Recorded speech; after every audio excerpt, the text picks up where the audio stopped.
Welcome, everybody, to the FARR Beyond Podcast. I'm Scott Jones, and we've got Micah. There we go. Glasses on the head, coffee ready. He's got the coffee. He's got the glass. He came ready this time. This is our second episode, and if any of you have been paying attention, it seems like the 100th. It's I spent a week in North Dakota one day. Exactly.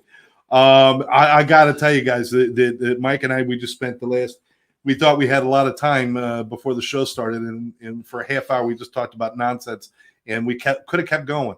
So if there's anything you would like us to talk about to do with addiction and recovery or anything else, really this is about not just about the addiction itself or the recovery itself. It's about living a life worth living. You agree? I mean, it's about bringing some joy to your life. Exactly. And there's so many things that can bring joy to your life, like the complete inane things we talked about for the last 30 minutes. Pure joy. Pure joy. We were talking about our favorite movies and different things and got into a Star Wars talk, and guys, it could go anywhere.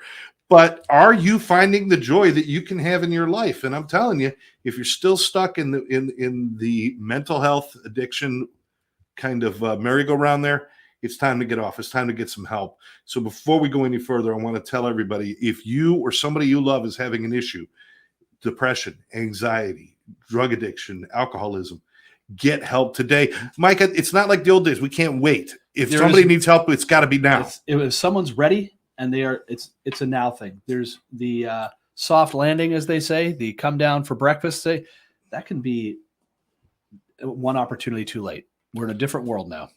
We're in a different world. So again, reach out, get help. Your basic things. 211-988. There's some great numbers to call to get resources. You certainly, if recovery housing is your need, please reach out to FARR, FARR online.org. And we could get you started in that direction of certified recovery housing. You can reach out if anywhere in the state of Florida. I forget we're here on YouTube. I always think we're in YouTube land. We're on a podcast, but no matter where you are, please reach out to those local resources. If you're down here in South Florida, you can reach out to pbchub.org. You can reach out to your partners in Broward County. All across the state, we have incredible folks out there. This is a recovery-friendly area. We believe it. It's that recovery-centric thought. So we are going to make sure that we get some of those resources out to you. And if you have questions, honestly, pop them in the chat. We will answer them. We will answer them. And if we don't have the information ready at our fingertips, we're going to get it for you. So anybody that's out there, that's why we're here. We hope to bring a little fun and joy to the conversation, keep some levity in this. And because you have to. I mean, we're dealing with the biggest healthcare crisis in the United States as we know it. And but within that, you got to live your life. You have to. And if the whole thing about getting sober, getting clean, or even dealing with your mental health issues, if the whole thing was about living a life where you're struggling every day, who's going to want to do it? Right. And that's not what it is. I don't care who tells you how hard it is. There's so much joy to be found. There's so many great things. And I want to double down on what he said about reaching out to FARR. If you're somebody who is new in recovery and you're starting to look at yours or a family member's solution for housing or places to go, it's great to go online and look at all the pretty pictures, but always make a quick call to FARR. Make sure that the place you're looking at is keeping up to the standards, is doing the right things. Because if you end up in the wrong place, even with good intentions, a place that is not operating by the good standards that they should, puts your lives at risk. Exactly. And that's what we're talking about.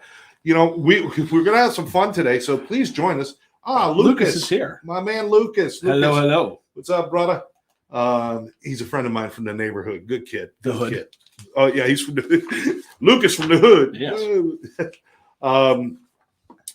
We wanted to have a little bit of fun today, and if you want to add to the conversation, please. I bet we're going to get some comments today. Put it in the comments section. Let us know.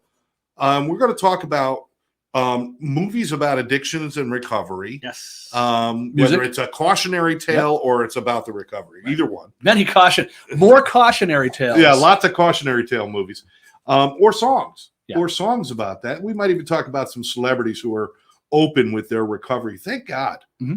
Thank God. I mean, I'm just going to mention a celebrity before we get started. Is Robert Downey Jr. Yeah. Who Talk about going to the edge and back. Grew up with us. Absolutely. And we watched him back in the days of Less Than Zero and the other movies. One of the best movies ever. Where he was going under with the drugs and everything else, heading down the same road as River Phoenix and these other people. He was there. He was there that night. Yeah. Oh, that's right. That's right. He was at the club with him. And he turned his life around, and he had some ups and downs in doing it. But he decided to share it publicly. Yes. You know, he doesn't sit there and talk about it ad nauseum, but he will share that he's in recovery, and he will share with anybody who needs help. He's helped them. Yes. That's brilliant. He's a big step towards getting rid of that stigma too. Right. I mean, I don't think you could actually get a good Hollywood role unless you could prove you went to 3 rehabs. I'm actually thinking that's got to be like a writer or something, right? It's an unwritten rule. It's an unwritten rule. You've had to have suffered. But you know, he's an incredible story. Not to mention that just an unbelievable talent. I mean, it's like if he's in it, I'll watch it. That type of presence. Exactly. But then you look at those we've lost to what he was. I mean, you know, he was heavy into everything. But you look at some of the great actors of that generation, a little before and a little after, that we lost, that we know what the issue was, and you'd think that would be a catalyst, right? So Philip Seymour Hoffman comes to mind. Philip Seymour Hoffman, who actually got clean and was doing well. Right. And he took his very odd voice, his very pudgy body, his very strange look, and made it iconic, where there were roles that no one else could have played. No. He was at one point the highest paid or highest sought after actor and highest paid for a short period of time. And with all of that success, he still went backwards. Yeah. You know, that for, I guess, for a lot of people, whether you're even in recovery or not in recovery, or you understand addiction, that's a hard one to grasp. Right. All your dreams come true, and you still choose the wrong thing. And it's, but that's the nature of the disease. Yeah. Right. It's not that he made, it's not that he did and he didn't. He did and he didn't. But again, we just lose Heath Ledger, another one. Heath Ledger, and we don't know exactly what the story was on that one. It's still kind of but regardless, but there was a return to some use. It was substance related. Yeah, and right after a role that would have defined him for the rest of his career, and now that role is taking a stupid role like being a Joker, right, and turning it into something that is absolutely brilliant. Right, nothing could touch it. And but I mean, Prince. My gosh, speaking of music, Prince. That was, you know, this is someone whose beliefs didn't even bring him down that path. He's a Jehovah's Witness. Yeah. Can you imagine hanging out in Minneapolis and I used to take Graham Central Station. Larry Graham, the bass player. Him and Larry Graham would go around Minneapolis, as you know, again, all deference to our JW brothers and sisters, but, you know, knocking on doors, trying to make converts. You open the door, and it's Prince and Larry Graham. I'll do whatever you want. Like, what am I doing? You Count me in. Count me in. Can I get one of those purple jackets? It's like, please? You know, can you hook that little mic up to my thing? Little Graham Central Station. But he was on for all the. I mean, he's like, he had hip replacement, and he was on and down that, and you know that path that could take. But that's a path we could look at for people like Elvis Presley, absolutely. People like Michael Jackson, people who end up maybe medically needing something, but then it becomes something else. Over. But you still have doctors that will follow you around and write on their little pads and give you what you want. And that, to me, is, I believe you should be held somewhat liable for what happens when you do that, because it was not medically reasonable. Right. I mean, it did happen to Dr. Conrad, and that's true. He did get hold the Michael Jackson case, right? Exactly. Yeah. But at the end of the day, these substances and this disease claims so many that you just wish you had more with. I mean, just think about just the few people we've talked about. Imagine. Well, I know one that hit me hard this past year was Matthew Perry. Oh yeah. Because I watched him, I was a big Friends fan, and he's a contemporary. he's a peer, if you will. Yes, absolutely. And you know what? His humor, he's very similar to people. Like, Yes. he's like us. That's, by the way, who was our favorite character? Chandler. Exactly. And to see him come out the other side and Right. and then write this beautiful book that he wrote, is a Yeah. brilliant book. Yeah. But then to lose it. Now, we don't know for sure. They found ketamine in his system. Yep. There was, Yeah. and it has not been determined exactly yet Right. whether that was a prescribed ketamine or whether it was something he did. Yeah. But either way, just the damage he had done to that point, Yeah. his heart was in trouble.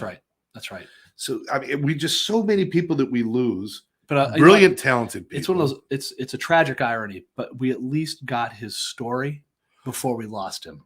That's true. And that's true. The whole. So you take it in sum total, it's so sad. And you saw the outpouring for some. I mean, people. These are some of these celebrities that you're like, oh my gosh, how ingrained they are into the American lexicon and into our, and Friends. That is a generation defining cast, a generation defining show. And it was right there in front of us. That's right. Because now when people go back and watch it, after he came out and he told his story, people go back and watch and they'd be like, oh, that's his skinny time. That's when he was doing the heroin. That's and that's right. when he was doing this. And that's right. And we start to recognize this like, oh, but we didn't see it when it was right there in front of us. That's right. And and those are the things, obviously those close to him put that on themselves a lot. Yeah. And for those of us that know and have lost friends, family, and the armchair quarterbacking never ends. No, there's always going to be a question with my wife who passed and friends. Mm-hmm. What could I have done different? Right. But I use that question now to fuel me for more education and to learn more. I don't use it to beat myself up. I'm like, if all of us were better equipped, imagine what we could do. So we just got to keep striving to learn more and to not, oh, for God's sake, don't put your head in the sand and pretend it's not happening out there in front of us. Right. That's it. I mean, and that's why, it's interesting is that you see all these artists putting out music and telling their story and you just go through just contemporaries. I mean, I go through the classics that have sought recovery and the music that's come out of it has been incredible. I mean, let's go to the Godfather, Eric Clapton, right? He made it his life and his mission. It's interesting that he picked. We're going to go into the music weeds here, kids. There we go. We're going down the rabbit hole. We're going deep. Ready. But he used to do a lot of J.J. Cale songs, which were,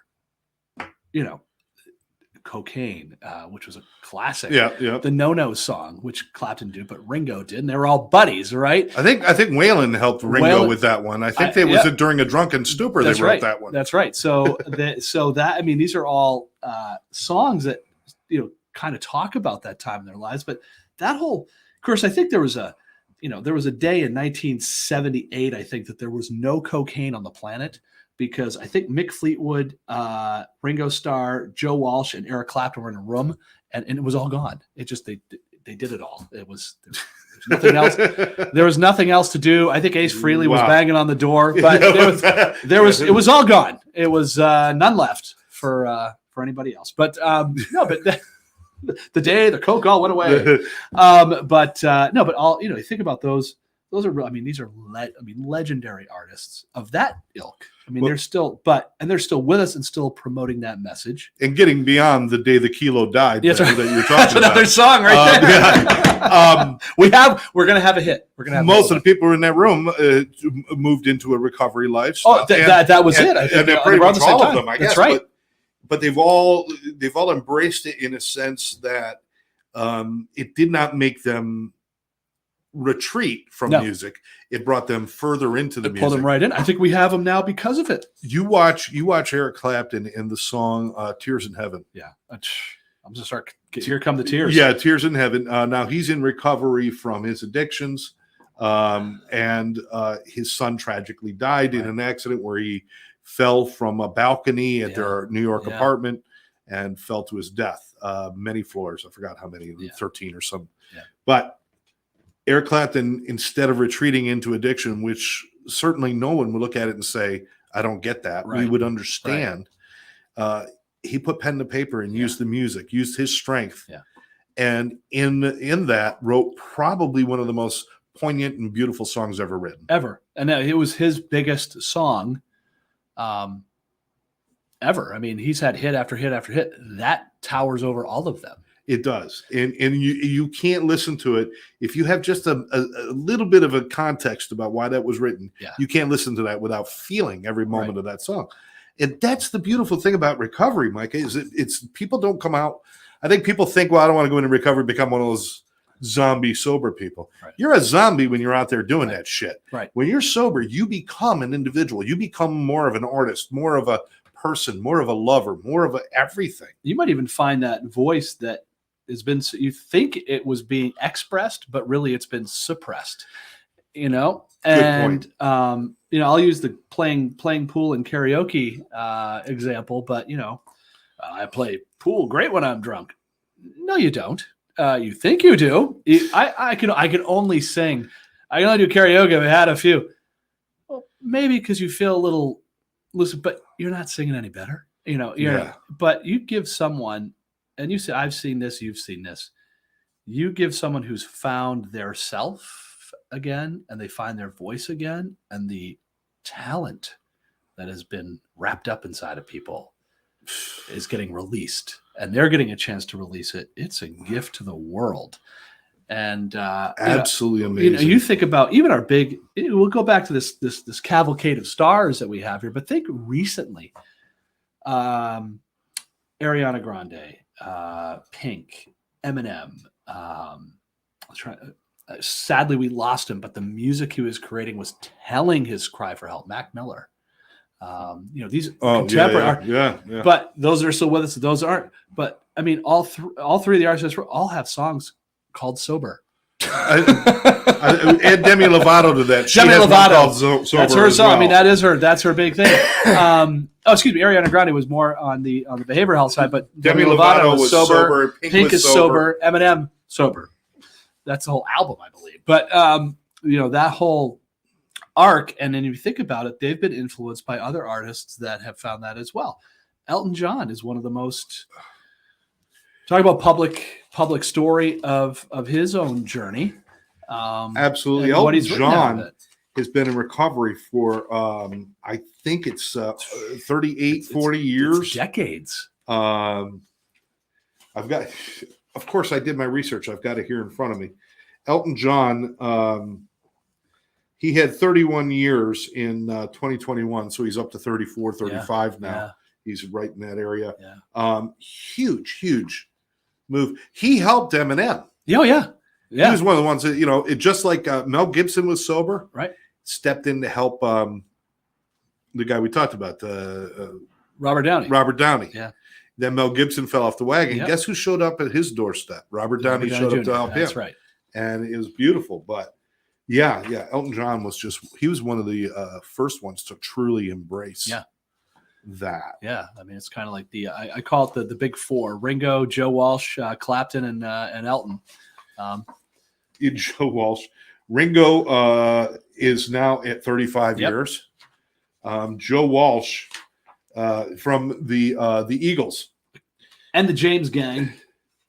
Don't forget Joe Walsh, 27. So now it's up to 31 years for him. And I believe it was Ringo that got Joe because they're both married to. They're not both married. That came out wrong. They're both married to the same. Okay. They're both married to a Bach sister. They each have a Bach sister. A what? They're married to Catherine Bach and.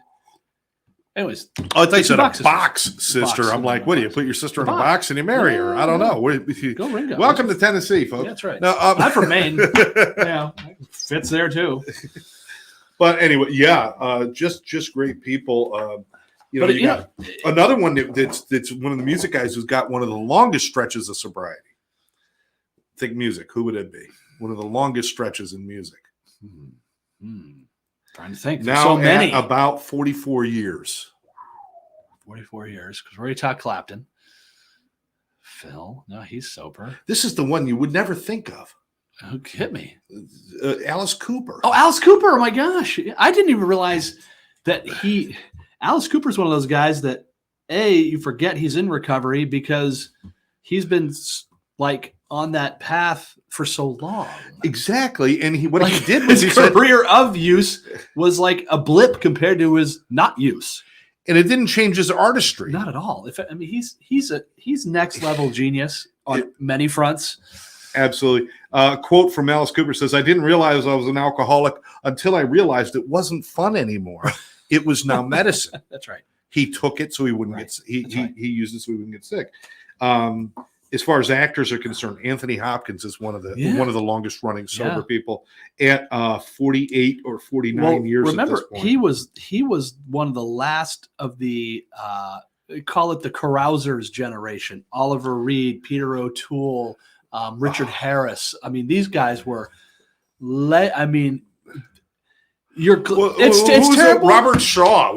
Shaw. Almost every film you've ever seen Robert Shaw in, he was drunk when he did the film. Jaws. They had to feed him the lines one at a time.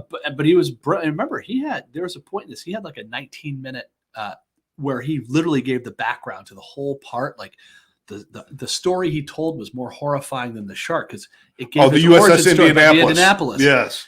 And they pulled that out of it, but it was like they had to like feed him because it's like old Robert ain't doing 19 minutes. But you think about that too, is that and some of those artists and they talk about but then the lyrics they come up with, and I always it's and that's why so many people find, and you and I both do this. We both work with folks in recovery and bring music into that field, right?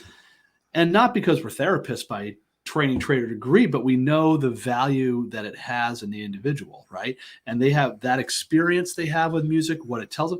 And that's the thing. It's like they may not have created those lyrics, but I guarantee there's an artist that has, and that's why they connect. It's like, I could not have written that myself. Right. Right. So how did you know? How did you know? There's so many gifts of recovery that we have had an opportunity to see parts of life other people haven't seen. Right. There's a darkness. There's a desperation that people, they think they've been desperate in their lives, but until you've really experienced that absolute hopeless desperation. But because I have that, it makes me understand the light even better, and I can see things differently. And a lot of these artists embrace that and realized. It's like, I've been gifted I've been gifted to pits of hell and tears in heaven. I mean, I've been gifted all of that. That's right. We're in songs.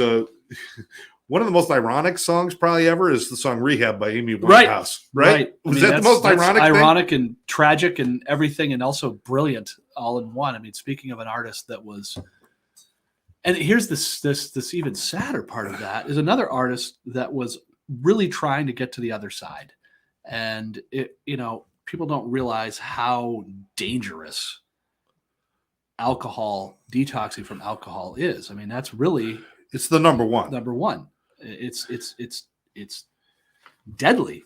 And she tried, and her family really created, they embraced it after she was gone too, of how do we help others and what have you. Because again, and I hate to say it, a 27 clubber, 27 club, artists that all died at 27. There are about 8 of them that are very significant. Yeah. Of that 8, there's 5 or 6 that are super popular. Yeah. Amy Winehouse, Jim Morrison, Jimi Hendrix, Kurt Cobain. I almost said Keith Cobain. Kurt Cobain. And Jeff Buckley. Janis Joplin. People forget Jeff Buckley. Yeah, crazy. Jeff Buckley. But I've painted a series based on the 27 Club. Yeah. Which were really I want to say the original 27 clubbers we know it was Robert Johnson, the blues. Yeah, Robert Johnson. Absolutely. And was it I can't remember if he was in the 20. There was a drummer from one of the big bands. Wasn't Keith Moon. He was 31. Wasn't John Paul Jones, was it? John Bonham was 31. No, it wasn't. They were the drummers of 31 Club. Yeah, Keith Moon was 31. John Bonham was 31. Only 3 years apart when they passed away. Trying to think of the drummer. I know what you're talking about. Yeah, I can't think of his name. It'll pop into our heads randomly as we speak. That's right. But hey, speaking of drummers, we just lost recently because of a relapse or whatever. Taylor Hawkins, who toured with Foo Fighters. Yeah, he was contemporary. He's only 50, and I mean, again, lovable. Who didn't love that guy? That was, and that's the thing. It's like, we're not talking about people that are just like, yeah, well, I knew they were doing that kind of stuff. Or a lot of these are really shockers. Like you mentioned, Prince. And Prince, who was such a perfectionist when it came to music and shows and everything. You would look at in his body and but he put drugs in him. Yeah. So it's like, it's a shocker. David Bowie, a shocker. David Bowie was, I mean, he obviously, I don't know if he was but he was sober for a period of time. Well, I mean, and also he moved past in the 70s. There were videos. It was like, is this guy going to live another week? The Thin White Duke phase. It's like, wow. And and now you look back in hindsight, and unfortunately, it was cancer that got David Bowie. That's right. And there unfortunately, he was using some things. Yeah. Oh, I mean, but you got to remember, you put those substances in your body at that point, you're putting miles on the odometer. I mean, let's think of our good friend Iggy Pop. He's still he's sober. Yeah, but we're not talking about somebody who's a shocker that they had a problem. No. I think Iggy Pop, when you look at him, you're like, really? You're sober? Yeah. Yeah. He's got this look. He's ridden it hard. He's got the lust for life, shall we say? Oh yeah. I mean, you go back to Sid and Nancy. We got there's so many things. Gosh. So when we're talking about songs and stuff, are there any songs that you really like that highlight like either addiction or the recovery? Or I'll tell you what, the one song that is probably requested the most, that people sing the most, that hits me, and I think because it is so contemporary, is "Save Me" by Jelly Roll. Well, there you go. You hear that song, and then you learn about. So you listen to the song, right? And the song itself is just a mind blower. It's so powerful, right? And it's helpless and tragic and poignant but reaching and care. Then you get into the artist, right? Right. And you've seen his journey, and he was a hip hop guy, and who was heavily. I mean, he was addicted to everything, right? And how really who he lost, how he almost lost several times. He was at the brink. How many times? Found, relationship, found sobriety, found his different voice, his different pen, and he starts writing like almost these Americana country. I don't know how to describe it, and it's like, dude, and he's taken that. Not only has that song become an inspiration for so many people, but he's testifying in Congress about, look, we got to do something about this fentanyl crisis. We have to do. It's like turning that again gift of life he's gotten back to advocacy, pragmatism. He's an example for the ages right now. And another, again, proof that that walking away from that lifestyle does not mean you're walking away from your own creativity. I believe you're walking towards it. You're walking towards yourself. You found a whole new career. And your creativity and your skills. Eminem is another good example of somebody who got sober, and the songs he put out were better afterwards. And it gives, I mean, again, because that's another artist we've seen their whole career arc, right? Yeah, exactly. I mean, I was old for Eminem when he came on the scene, and I appreciate it, but I appreciated his skills for. I mean, I remember hearing him first on was it Dr. Dre Chronic? I think it was first album that. I mean, Dr. Dre discovered Eminem. Surprise, surprise, right? Who didn't Dr. Dre discover at that point? But you hear him and you hear that lyrical skill. His abilities are darn near impossible to duplicate. But you listen to the sharpness and the pain he was going through in his life, in his early lyrics. Yeah, there was some dark stuff in there. But even through his albums, you saw that change in him. Yep. And you saw the journey he had to go. And he is still with us. And he is still out there. And he's not done struggling per se, but he's found his new path forward. And yeah, if you don't listen to it's one of those things, listen to the artist. If we can do that, if we have that gift, take the whole canon. It's a long time. If you got a long road trip, queue up the Eminem catalog and you'll just be blown away by his own journey. He tells you his whole story through song. So Dr. Dre discovers Eminem. Ludacris discovers Justin Bieber. I'm going to give the win to Dr. Dre. I'll give the win to Dre. We're going to give Dr. Give the win to Dre. I give all the win to Dr. Dre. Trust us, he's a doctor. Another song and in a band that has gone through their struggles with addictions, Anthony Kiedis has come out the other side. Yeah. Flea goes back and forth. But Yep. Under the Bridge, Red Hot Chili Peppers, it was probably one of the biggest mainstream songs. Oh, yeah, absolutely. That was, it's about heroin use under the boardwalk, under the bridge where he used to go. And this is kind of thing. It was a bridge. But absolutely brilliant lyrics. If you haven't read the lyrics, sometimes, I think sometimes we got to remember to listen to the lyrics apart from the music and read them. And read the poetry. You read the poetry of it. Read the poetry. But that was one of the biggest, and Anthony Kiedis, who really embraced his recovery, and their music only got better. Yeah. Once again. Yeah. It just got. And again, we get to see. We're fortunate because remember they lost. They lost one of their brothers to addiction, Hillel Slovak. I mean, who was one of their original guitarists. And that wasn't the thing. Is that wasn't the catalyst to Anthony getting better. No, and here's what's crazy is that their replacement guitarist, John Frusciante. Make sure I pronounce that right. Please, in the chat, correct me if I'm wrong.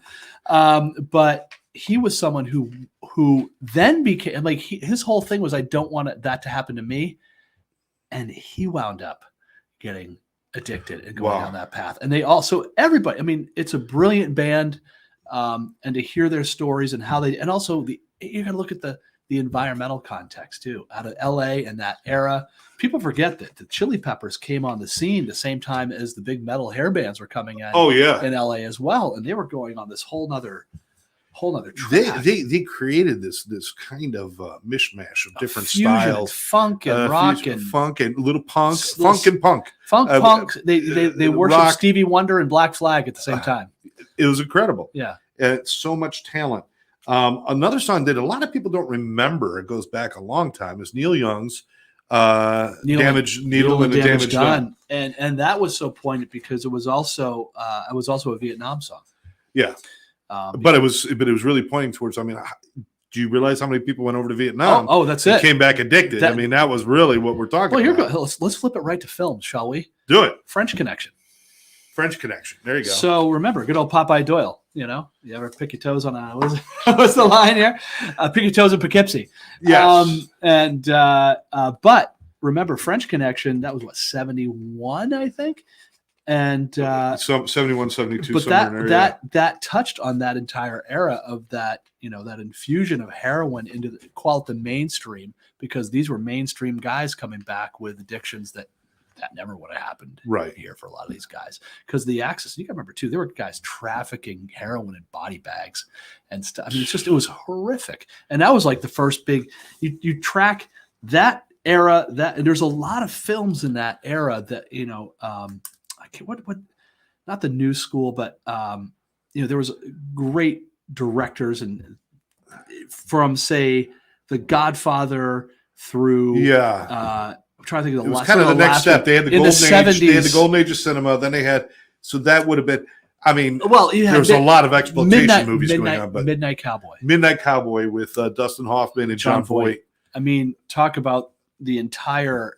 That's such a brilliant and difficult film. And the way they filmed that it wasn't like we were going to take a hard look at addiction. We were taking a hard look at the life. We were taking a hard look at the everyday struggle and the ability of somebody who's in the mess to somehow manage through it. Yeah. But at the end, there's no happy ending.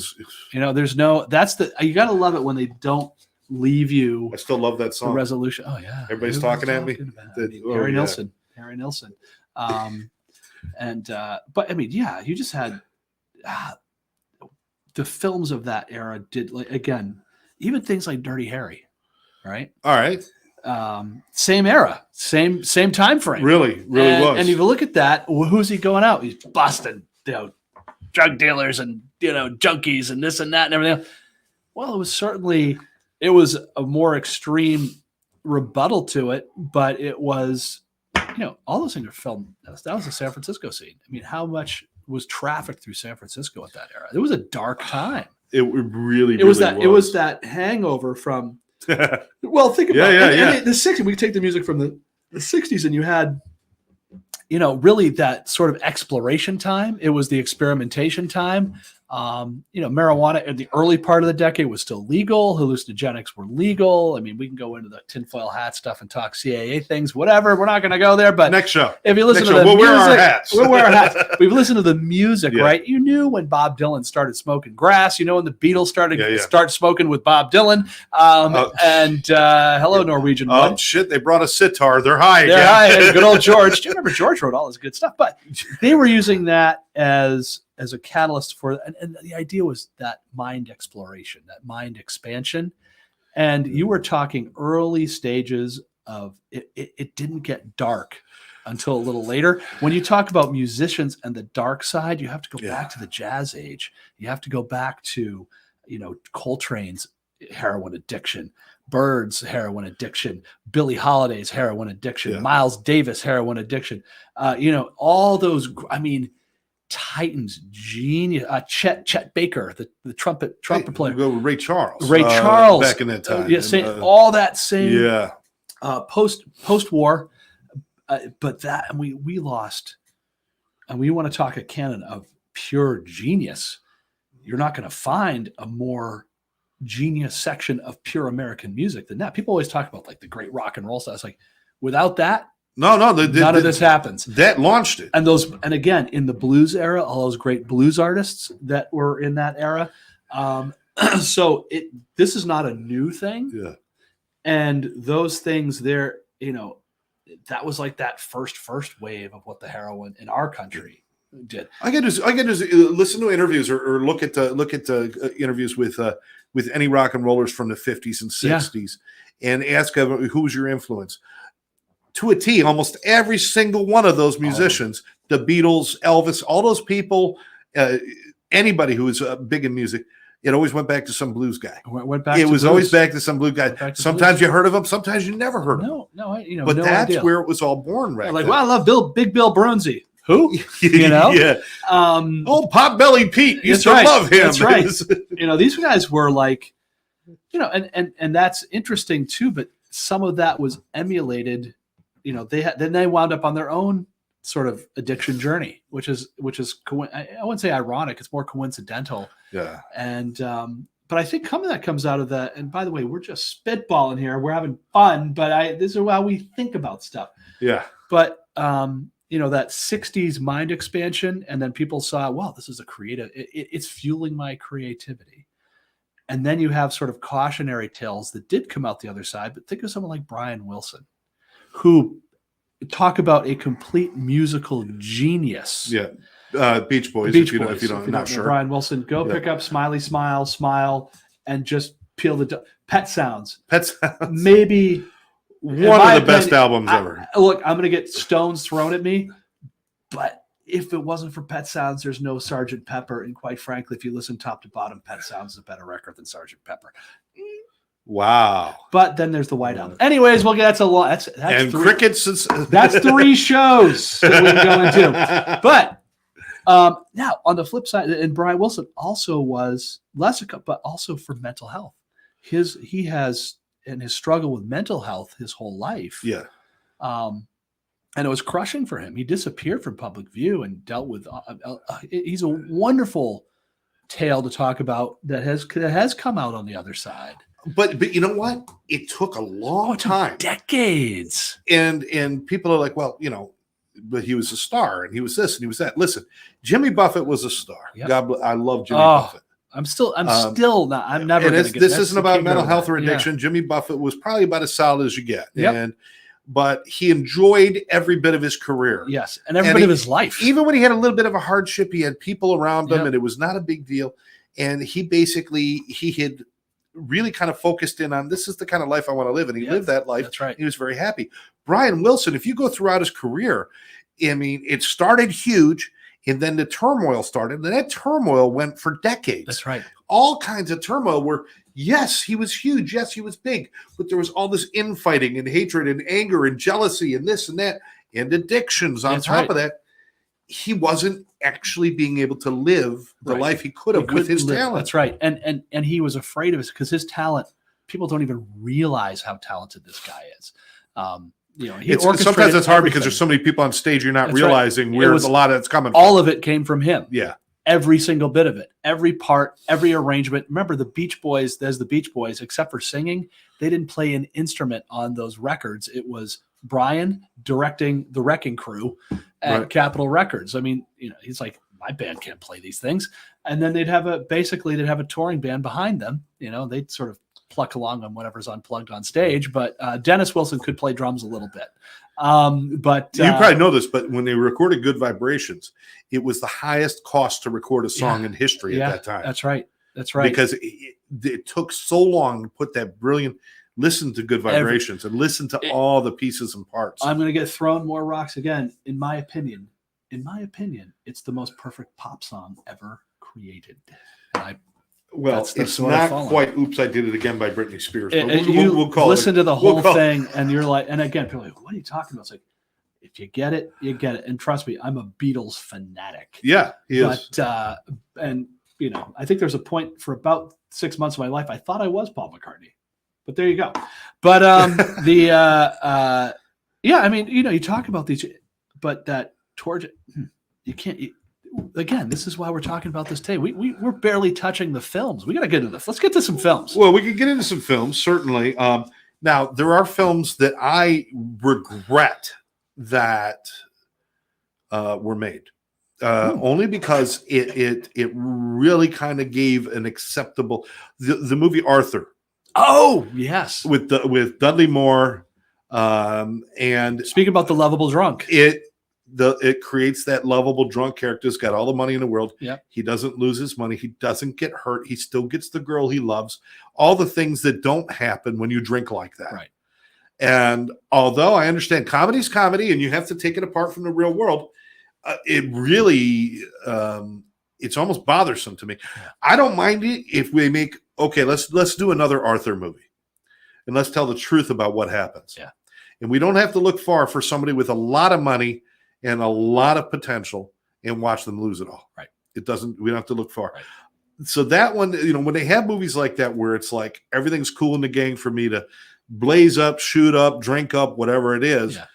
Sometimes I think that it creates the wrong message, or we don't understand. I'm not saying we can't laugh at shit. Yeah. But we don't understand what the truth is about that sometimes. Well, it also comes out of an era when you could quote unquote have a soft landing. That's true. We're not in that world anymore. But Arthur was 81, 82. Arthur was. I've actually got the year right here, of course. How am I doing? How's my guess? Let's see. Oh, it's actually in the main list here. See, we got notes. We got different ones. Here. Yeah, I you know what? I saw it and I lost it, so I don't know where it is now. But Arthur, 1981. 81. Not too bad. It's good. My guesswork is pretty good these days. Absolutely. But here's a coincidence too. That a star in that movie, he's playing the lovable drunk, but wasn't a big drunk in real life. Liza Minnelli, who's in the film, has struggled her whole life. Was trying to hold him together, but she was the one that was the real falling problem. Apart. Right. And which her, and God bless her, because she's an amazing talent too, but look at what she grew up with. I mean, her mother, Judy Garland, you want to talk about, a child, a national treasure at 15, 16 years old, struggling with that, trying to come to grips with that her whole life. Struggled with substance use to the very end. Yeah. And you look at her before she passed away, there's pictures of her. I mean, she was only 42 or 40. She was not an old woman. But you know what? If you look, she looked a lot older. My father, this is my father, Steve O, good, my man. But he again, musician, all kinds of stuff, and didn't manage to see it. And he saw her again right before she passed away, and this was in an airport or something like that. And he's like, it was unrecognizable. And he's like, I've never forgotten that, just to see someone just literally disintegrate in front of your eyes. So you imagine that as when you're born to royalty, right? You should have known that time he got caught smoking dope on set with the Scarecrow and he disappeared. That's right. What was he stuffed with? Flying monkeys. Puppies. Some other movies. You mentioned Midnight Cowboy. That's a big one as far as addictions. The Basketball Diaries. Huge on drug use. Absolutely. and really kind of gives it. It's almost hard to watch in some points. Yeah. There's a film that came out early 2000s, Requiem for a Dream. Yes. Jared Leto, one of the Wayans brothers, and Jennifer Connelly. Yeah. Great actress, probably one of her best, all of them with some of their best work. One of those films that nobody really, it was like an art house film. Yeah, it's not something you would know. It's not something you go into because guess what? You come out of it feeling gross. It's not pleasant. There is no. Yeah, you know what? That's one of those ones that says this can happen and this is how it will end for you, and that's it. Now, one of my favorite stories, and this film has been now made 3 times, maybe 4. A Star Is Born. Oh my gosh! Yeah. A Star Is Born. Which is your favorite? Now, my favorite is Chris Christopherson and Barbra Streisand. Yes, indeed. Now, you do know that they offered that part to Elvis. That's right. And he turned it down because he could not get top billing over Barbra Streisand. And no offense, it was actually the Colonel who turned it down. Yeah, it's like, come on now. Well, the Colonel, geez. It would have been. But Chris Christopherson was so brilliant in that film. Yeah, because he was perfect. Because Chris Christopherson's so understated as it is. And the songs he was singing in his voice, Watch Closely Now, and Go to Hell, the song Go to Hell After Dark. But he was so good. And Barbra Streisand was, it's just such a great story. Now, there's that version. There's the Bradley Cooper, Lady Gaga, which actually was done very well. Oh, it was excellent. They brought it up to modern day. And they actually put the suicide part into that. Right. Not just now with the first one, or the one with the Barbra Streisand, he died car crash. That's right. This one, they put suicide. I don't remember how they ended the other ones. The ones had Frederick March in it. And one had James Mason in it. That's right. James Mason. That was it. And Janet Leigh, I think, or somebody like that. But I think that's because that era of film, it happens off screen. Yeah, yeah. You know what I mean? They give you the assumption about what happened. They plant the seed. That's right. But that was such a great story. Listen, watch both of them. 1970, I think it's 1974. See, it came right out of that masterful era of film. Stars Born was 2018. The other one was it was in the 70s with Barbra Streisand. But watch both of them. They're both brilliant. It's not like you're giving it away. And the music they wrote for it was beautiful. It was incredible. Barbra Streisand's the song Evergreen that came from the first one was one of the most beautiful songs. And she was, it's just a brilliant movie. It's a brilliant, they're both. And I've always had a crush on Barbra Streisand. If you don't love Barbara, really? What's wrong with you? What's wrong with you? There's like some artists out there. It's like, if you don't love Barbara, what's wrong with you? Aretha Franklin, do you live here? Yes.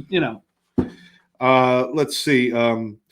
Requiem for a Dream was 2000. 2000. It was in 2000. There's a lot of other films here that got a lot of The Wolf of Wall Street, which is a newer film.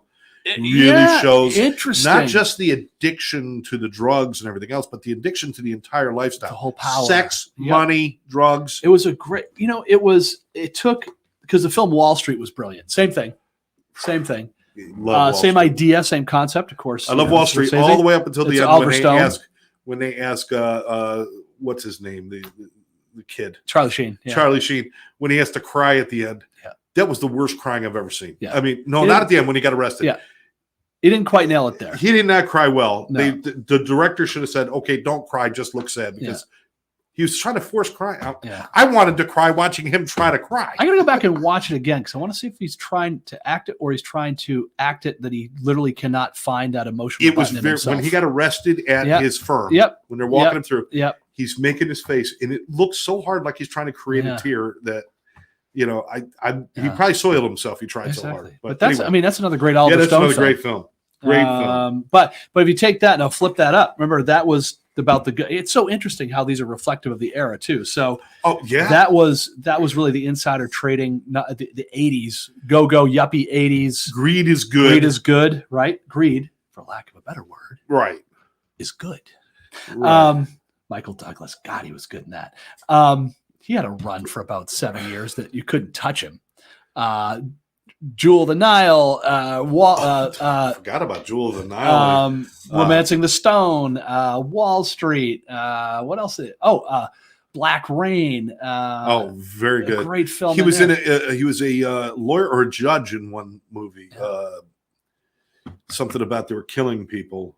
I forgot the name of the film. It'll come to me in a little Well, bit. and But I think he ended up. he's been so brilliant. Yeah, in so many exactly. things. He's just great. But I digress. Other movies. Those are great movies. Other movies. One of the most classic films that I really enjoy had Jack Lemmon in it and Lee Remick, and it was called Days of Wine and Roses. Ooh.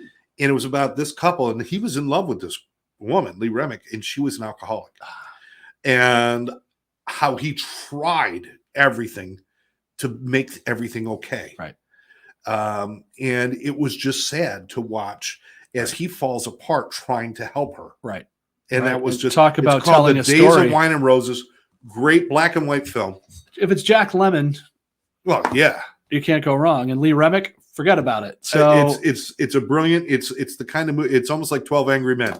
Small cast, very pointed, very intimate film. But it really points out you're almost more affected by what it's doing to him than what it's doing to her. Right. Which is a really nice point. And that's the counterpoint you don't see in a lot of films. Another film that has that sort of the effect, Barfly, absolutely. Mickey Rourke, and who was the woman in that? That you know. It's like Ellen Barkin or somebody. It's like Ellen that. Barkin. Is it Ellen Barkin? Ellen Barkin. Yeah, it's only same, almost like the reverse of Days of Wine and Roses, because she just. And it's one of those things too where the real life of what's happening in there too with Mickey Rourke at that period. I mean, here's a guy that literally was like the guy. Now I'm not sure what he is. Yeah, and it doesn't look like a human anymore. But I will say this: at least he has had a comeback and put some great work. The wrestler got him back on the scene. You forget how good of an actor he was because his life became an act. Oh, what's his greatest film? Come on. It's the Pope of Greenwich Village. Greenwich Village, yeah. Great film. And Eric Roberts. Eric Roberts, Julia Roberts' brother. The Pope of Greenwich Village. Yep. Unfreaking believable. Great film. It gets off our topic, but it's just a great film. Well, it also shows they took my thumb, Charlie. But they go, that was again a star that literally ground himself to a pulp. Yeah. But was able to come back, and he's still a strange dude, but he's got it together enough he's working and showing us his skill and his craft again, which is fantastic. Some other films just to mention, Scarface, obviously. Oh gosh. Big. I think it glamorizes certain things a little too much for my taste, but it was a well done film. It was a good film. And again, written by who? Oliver Stone. Yeah, there you go. You've got movies like Gia. With Angelina Jolie. Angelina Jolie. Boogie Nights, a lot about addiction. There was a lot of drug use. Traffic, Blow. Oh, gosh. Traffic, Blow, Dope. I mean, these are all great films. Those were great films. How many of those were Johnny Depp in? Most. Yeah, it's just called Johnny Depp's Lifestyle. Johnny Depp. Really what it's called. Well, Blow was a great, because that was all about Boston George. And, originally the marijuana running in the 70s and 80s. So it was a good historical perspective too. Oh, absolutely. Of that era. When a Man Loves a Woman, great film about alcoholism and the struggles of getting sober and how getting sober can affect the family. Exactly. Whereas now she's got a whole new group of friends. She's getting sober and things, and he's feeling left out. Right. And there's a lot of things that happen with that. 28 Days, and I don't think it was a great film, but I love Sandra Bullock, so I'm going with it. That's right. I just love Sandra America's Bullock. Sweetheart. America's Sweetheart. You can't do wrong with Sandra Bullock. Yeah. Well, that comes to that idea of comedy too, because you don't have the madcap 80. Well, that's 28 Days was not that long ago, but think about the pervasive substance use in a lot of like 80s comedies and things like that. Yeah, yeah. And it always had the fun, light, funny side, like the cocaine, always someone sneezes, and then it's the flower gag, it's this, it's and it's the silly side of someone getting high for the first time, or and it doesn't, the consequence has a funny resolution to it, or where you don't have those anymore. Well, they would have things like that, not as much, and they wouldn't have thought about the serious side as much back then, although they did have things like Drugstore Cowboy would come out. Yep. But a lot of these weren't mainstream movies. No. These are more like independent films that some people saw. And they are, because, nowadays, it's much more, you see it more, Train Spotting, things like that. it's in your face now. Yeah. And the ugliness of addiction is really being represented well by a lot of films. And again, those were underground films because it was, think of the stigma. It was underground. Yeah. You know, let's make silly, haha, funny, the drunk movie, this kind of thing. Okay, well, that keeps it in this safe realm here. Yeah, exactly. And some of those, it's like that nervous laugh, like, oh yeah, it's funny, and that's not really a problem. Even the movie Clean and Sober, which was 1988, and that was Michael Keaton.